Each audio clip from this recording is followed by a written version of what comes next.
গত অক্টোবরে রাজশাহীর সারদা পুলিশ একাডেমিতে প্রশিক্ষণরত 40তম ব্যাচের 321 জন এসআইকে অব্যাহতি দেয় সরকার। চাকরি ফিরে পেতে 13 জানুয়ারি থেকে স্বরাষ্ট্র মন্ত্রণালয়ের সামনে আমরণ অনশন করছেন অব্যাহতি পাওয়া এসআইরা। আর এই আন্দোলনের সামনে থেকে নেতৃত্ব দিচ্ছেন নিষিদ্ধ সংগঠন ছাত্রলীগের কেন্দ্রীয় কমিটির সদস্য মামুনুর রশিদ মামুন। খোঁজ নিয়ে জানা যায়, মামুন বেগম রোকেয়া বিশ্ববিদ্যালয়ে ইতিহাস বিভাগ থেকে স্নাতক ও স্নাতকোত্তর করেছেন।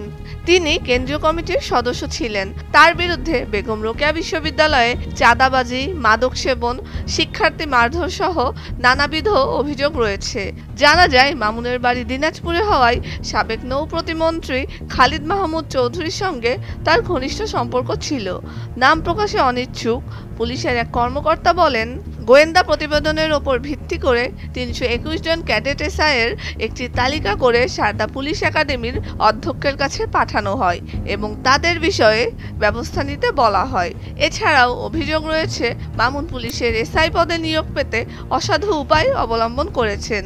তাকে নিয়োগ দিতে সুপারিশ করেছিলেন খালিদ মাহমুদ চৌধুরী।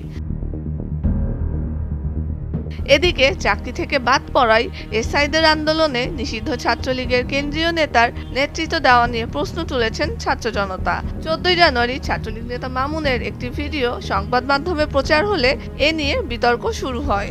এ বিষয়ে বৈষম্য বিরোধী ছাত্র আন্দোলনের অন্যতম সমন্বয়ক এস.এম. আশিকুর রহমান বলেন, পুলিশ প্রশাসনে অধিকাংশই যে ছাত্রলীগ কোটায় চাকরি পেয়েছে এটা বলার অপেক্ষা রাখে না।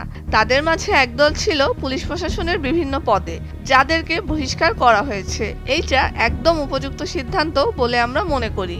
প্রশাসন থেকে স্বৈরাচারের দোসরদের সিন্ডিকেট ভাঙতে হবে। সন্ত্রাসী ছাত্রলীগের নেতৃত্বে অনশনের নামে পুনরায় ছাত্রলীগকে প্রশাসনে পুনর্বহালের যে অপচেষ্টা চালানো হচ্ছে তা বলার অপেক্ষা থাকে না। অনশনের নামে সন্ত্রাসী ছাত্রলীগের এসব অপচেষ্টা রুখে দিতে হবে। স্বৈরাচারের দোসরদের কোনো স্থান প্রশাসনে হবে না। দোসরদের রুখে দিতে আমরা সর্বদা প্রস্তুত। প্রয়োজনে আবারও রাজপথে নামব, তবু কোনো ছাড় নয়। এ বিষয়ে মামুনুর রশিদ মামুনের মুঠোফোনে কল দিলে মোবাইল ফোন বন্ধ পাওয়া যায়, তাই তার বক্তব্য নেওয়া সম্ভব হয়নি।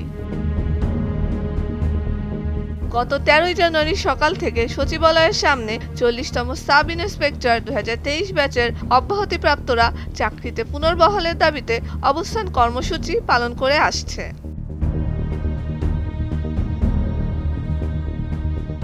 সুমাইয়া লামিশা, স্রোতস্বিনী, ভোরের কাগজ।